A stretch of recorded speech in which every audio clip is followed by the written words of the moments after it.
This is Political Core, the non-PC edition of The Aaron Cruz Show, where you decide the topics.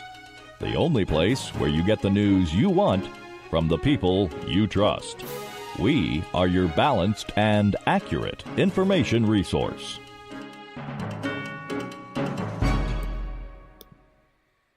Good evening and welcome to the Aaron Cruz Show, coming to you from Palm Springs, California. This is Political Core. I'm your hostess, Aaron Cruz. Thank you for joining me.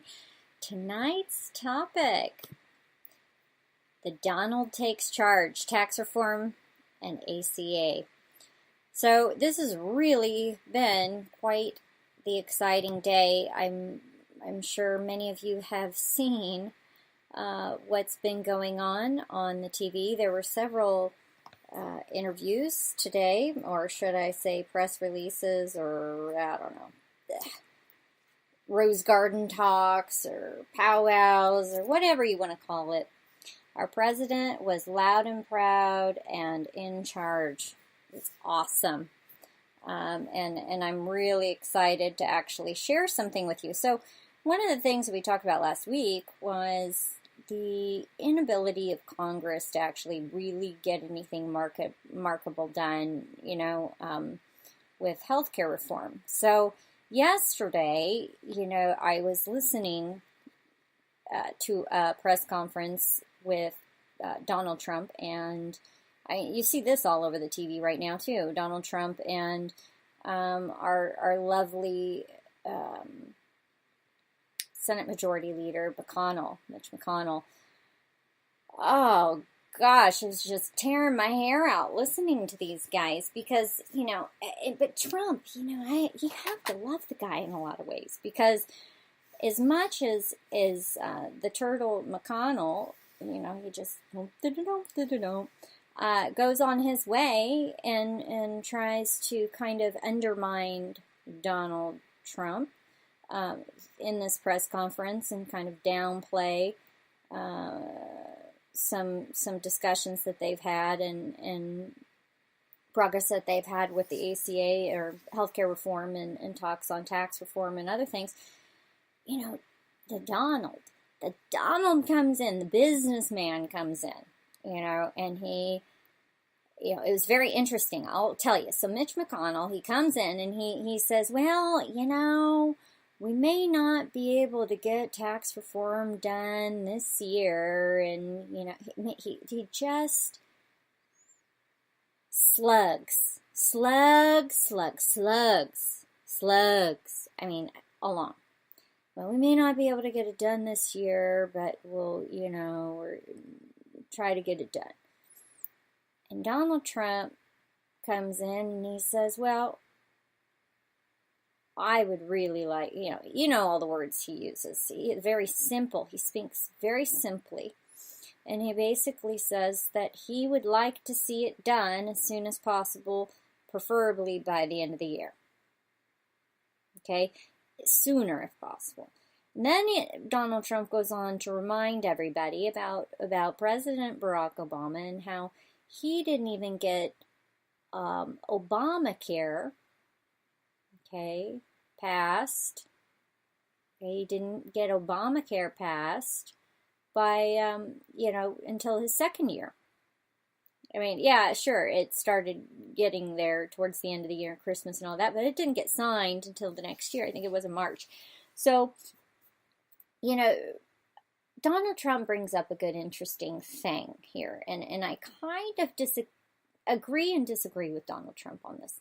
So Donald Trump brought up yesterday an interesting perspective about how, Congress has been, and even prior presidents have tried to get universal health care or some sort of health care program in place through the years. Unsuccessful. But they worked towards it, and they finally got something for Obama to put through. And even with the resistance, all of the resistance of the Tea Party and all of the marches and everything else, Obama was able to get his votes and push it through and sign it the following March after his election. this brings up an interesting point because, Donald Trump said himself, he's just in month 9 or, month 9 of his election, his first term, and so here he is. They're having talks. They passed something in the House. They were working on it in the Senate. Didn't really go through. So he puts forward this executive order, attempting to open and loosen some provisions and nullify some sections and what have you. But what he said yesterday was interesting because he said that Donald Trump said, in fact, that Congress really hasn't had that much time to put anything together. Now, I disagree. I've seen, I'm part of Heritage Action and the Sentinel program, and I read the majority of the things they release, and I pretty much watch online all the time what's going on. And what I see are many different options put forward by, numbers and numbers of members of Congress. It's just nobody can get on the same page. Everybody has a different perspective. Everybody has a different idea, and nobody wants to agree to this or that or the other. They aren't coming together. They're not doing the coming together, meeting of the minds. Okay? And so what I see is we have all these balls in the air, yet none of them are none of them are coming together and bringing some solutions. And so, as I've said probably a dozen times and on prior shows, I really feel like Congress, and we can't go back, Congress should have had something on Donald Trump's desk. They had far more than enough time to put together something and come together and have a meeting of the minds, even with their even with the opposite side, even with, across the aisle. All right, they've had time. They've had opportunity to get that done and prepare it and have it on his desk when he walked in to office on January 20th. Now they didn't. And so they've had this shuffle. 9 months go through. We missed that deadline of September 30th. Now we got to have the, more votes, blah, blah, blah. It goes on and on and on. Just kick the can. And I really did like what Donald Trump had to say in a lot of ways. Look, we are in month 9. And yes, Obama didn't get things done to the second year. But I didn't like how he made an excuse for Congress. He made an excuse for the GOP and Republicans that it was okay that they didn't have everything ready, that they've, they're not agreeing on prior bills that they've come up with even when Obama was in office, and that they submitted and put forward. What are they doing? Why are they writing bills that aren't getting support? Why are they writing all of these things? Why are they coming up with this energy, producing these bills and nothing happening? It's just a waste of energy. Why not put that energy and effort forth coming together and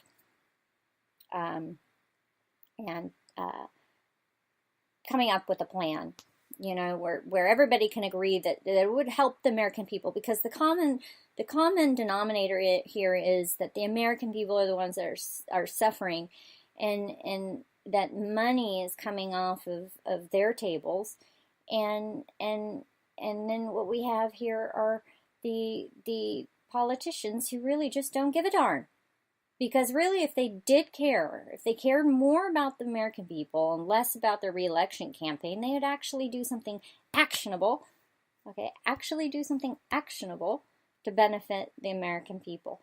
Now, after Obama wrote his beautiful executive order, which dismantled some things in Obamacare, it got insurance companies a little scared. Okay, because right now, under the current Obamacare, everybody has to have insurance. Not only does everybody have to have insurance, but everybody has to have a certain level of insurance and coverages. And the premiums are such that they pretty much have been able to hike things up as much as they can to make sure that they can cover the costs for those who haven't had health care. Remember, I talked about this last week. Those people who have not had health coverage and not received health care are going to have, perhaps, especially if they're older people, they're going to have higher healthcare costs because they may have needs, things that haven't been taken care of, deferred maintenance of their bodies, okay?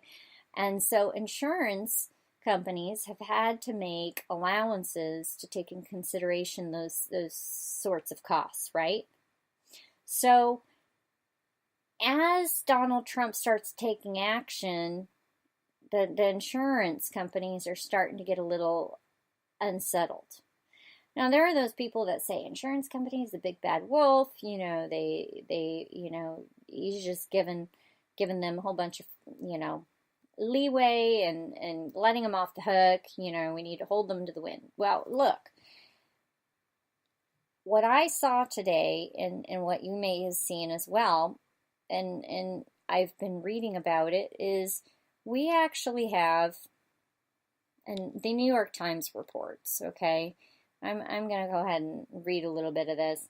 We actually have, and Donald Trump brought it up in his speech today, okay, he brought it up. 2 members of Congress were really concerned and had a meeting of the minds. Can you imagine that? Can you imagine that? They had a meeting of the minds and were able to come together and have an idea? I mean, what blows me away is these people in Congress are, some of our most highly educated, well-off people, education-wise. Okay, they don't come from a background of, real life. Sometimes I don't think, because they certainly can't relate to you and me and how we need more money in our pockets, that's our own, and more food on our tables. But they're highly educated individuals, and you would think that with their education they had seen, professors and others coming together and having debates and other things and talking about the issues and trying to find solutions as they work through their schooling. In any case, I mean, I've seen it, and I have, my background is varied. I'm self-educated and learned my life, everything in it, through experience and obviously through different sorts of specialized training throughout the years, hours and hours and hours. Oh, gosh, hours and hours. Let's see here. If you don't know anything about my background, you can look it up on www.aaroncruz.com. And read it there or send me an email and I'll be happy to talk with you about it. But let's take a look right now at these highly educated individuals who are making decisions for us all and apparently cannot have a meeting of the minds. There are 2 there that do, and my question is why? So who are they? Senators Patty Murray and Lamar Alexander. Okay, the Senate Committee on Health, Education, Labor, and Pensions in Washington. That's the picture that's up there. Now, these 2, interestingly enough, these 2 came together. Okay, Republican, Lamar is a Republican and Patty is a Democrat, okay? They came up with an idea for 2 years to help fund subsidies, okay? Short-term certainty for insurers. Now, remember, if you pull that rug out, okay, the insurance companies are going to have to bring the money in somewhere, okay, because they have to provide the care, they have to provide the insurance coverages, but where's the money going to come from? Okay, that where that money is going to come from, premiums. You know who those premiums are going to come from, the people.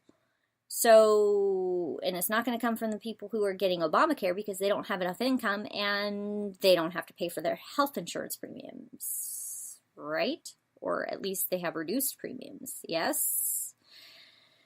So, and if everybody has to have insurance, I mean, it's just like a big round around a merry-go-round. And so, basically, what they did is they came up with an idea, cost-sharing reduction of payments to reimburse insurance companies for lowering deductibles, co-payments, and other out-of-pocket costs for low-income customers.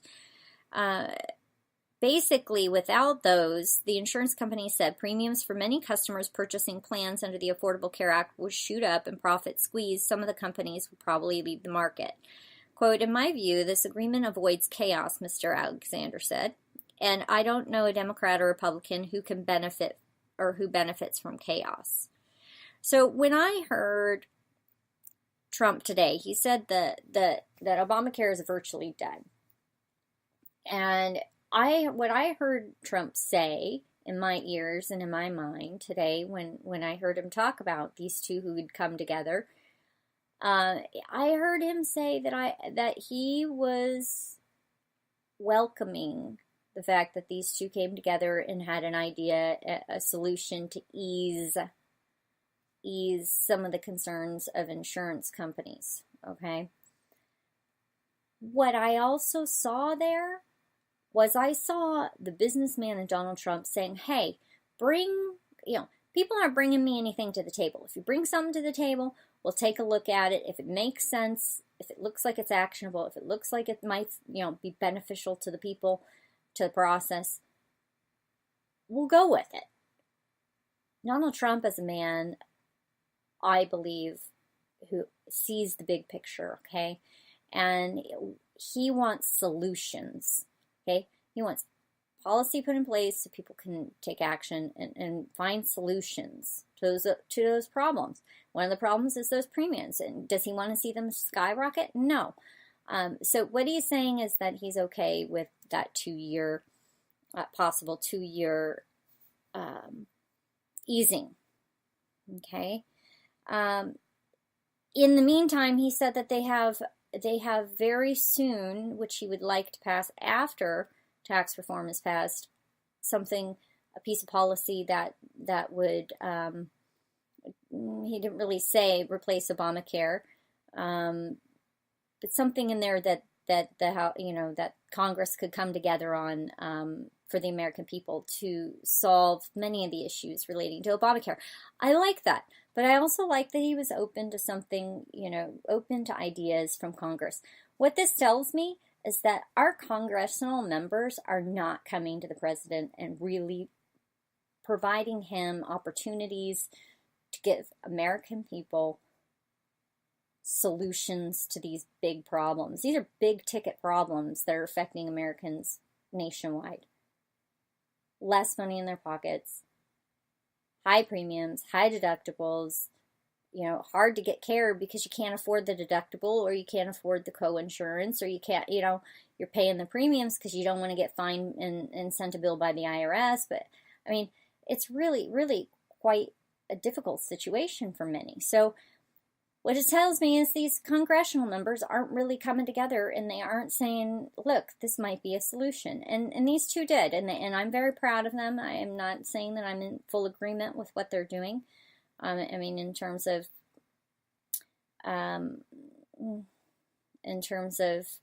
how they're doing it, I haven't been able to find anything on the wording.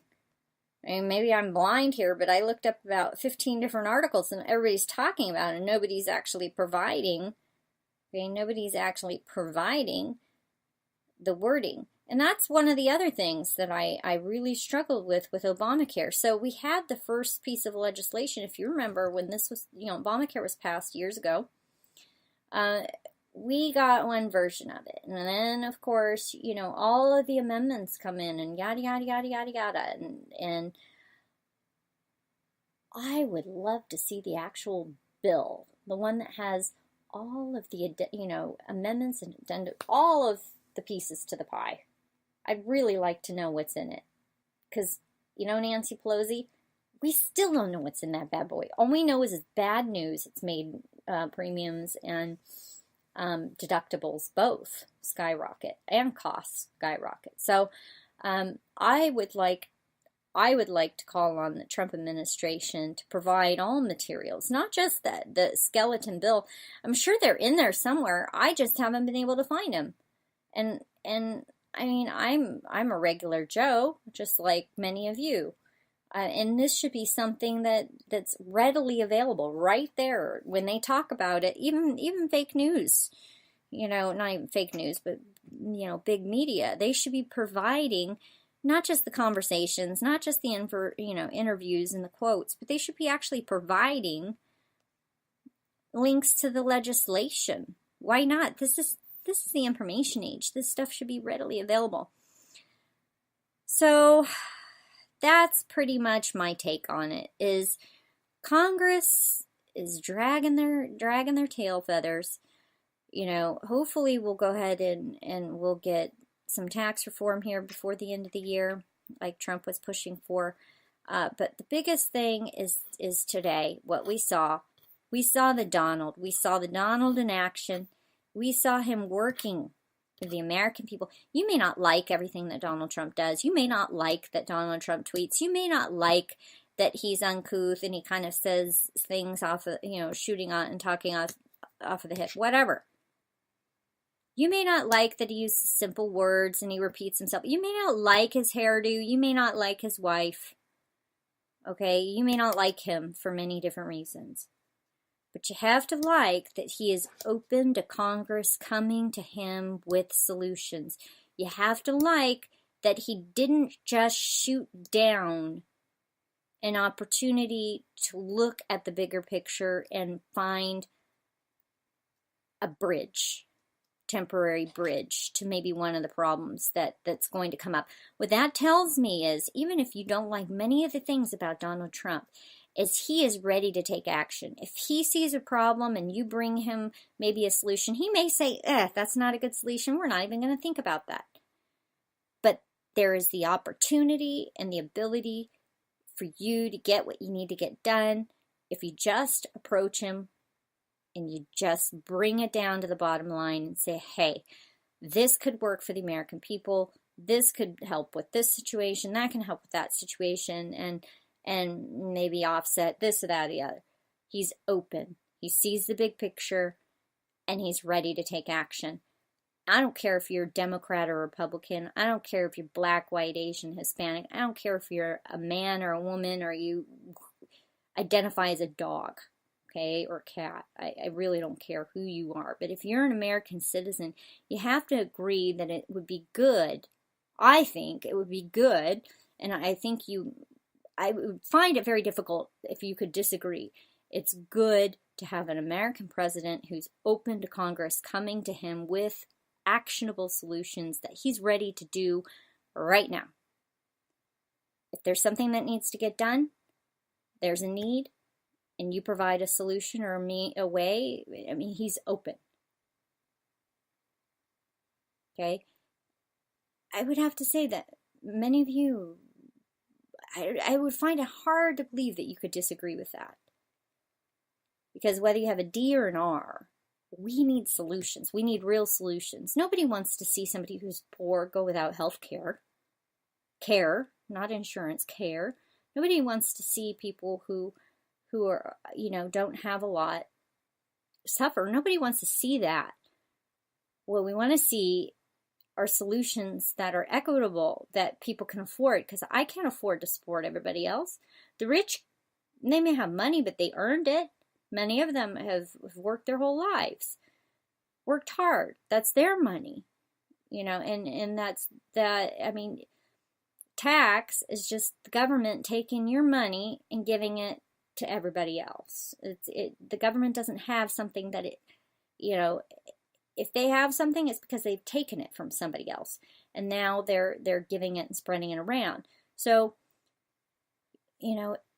nobody wants to see people suffer or go without health care, but we have to find solutions. Give people a hand up, not a handout.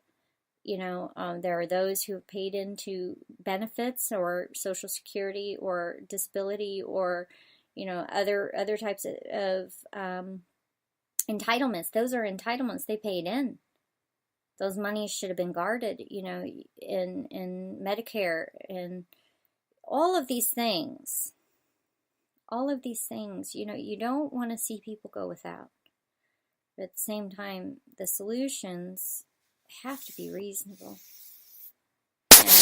And right now, Obamacare is failing America, and it's not just failing the people who are members or have to ascribe to Obamacare. It's failing the general public who are, have private insurance even, and those premiums have skyrocketed. So it's good to see that President Donald Trump is flexible, that he's open for opportunity. It's good to see that Donald Trump is ready to take action when needed. I also, for a minute here, I just want to talk about McConnell, and I want to talk about what I saw yesterday.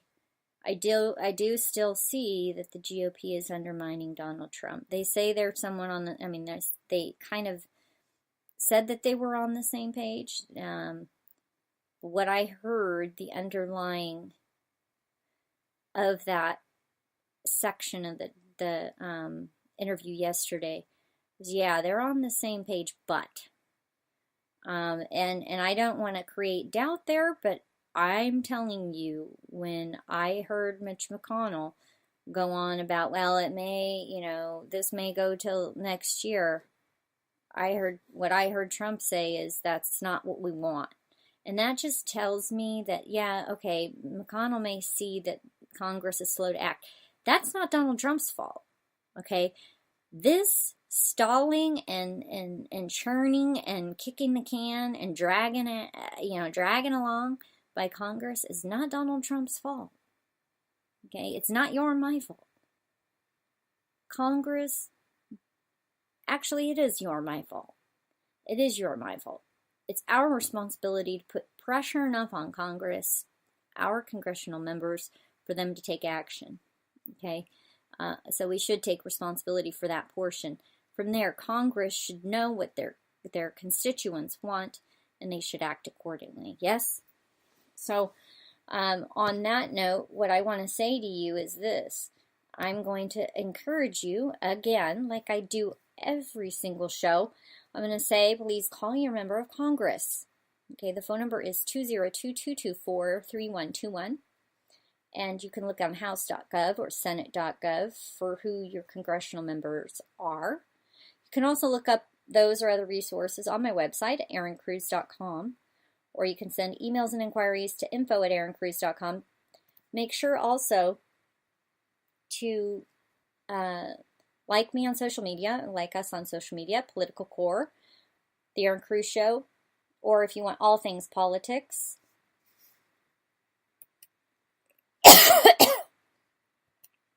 excuse me, if you want all things politics, go to @WagnerGirlie, WagnerGirle, on Twitter. As always, we want to grow together to find common solutions and to find common ground. I will always answer any questions I can, all right? Never hesitate to reach out, okay?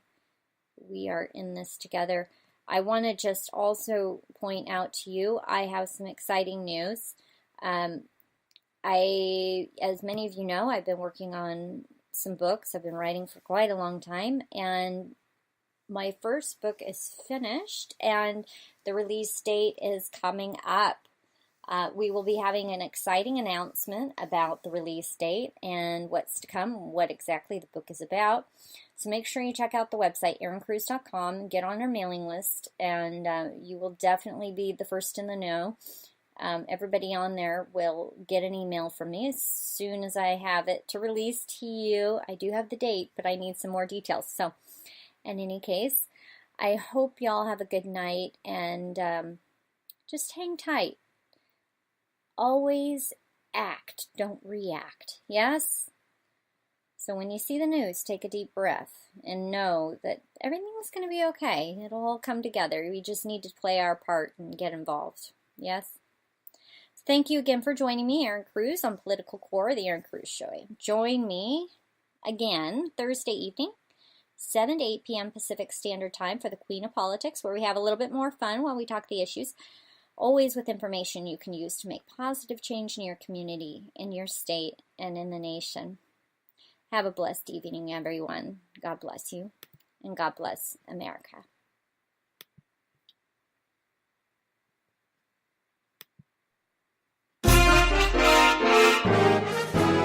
To hear more and to learn more on how you can make an impact, or about Political Core and The Aaron Cruz Show, visit us online at aaroncruz.com. That's ERINCRUZ.com. Thank you for joining us, and see you at the same time and the same place next week.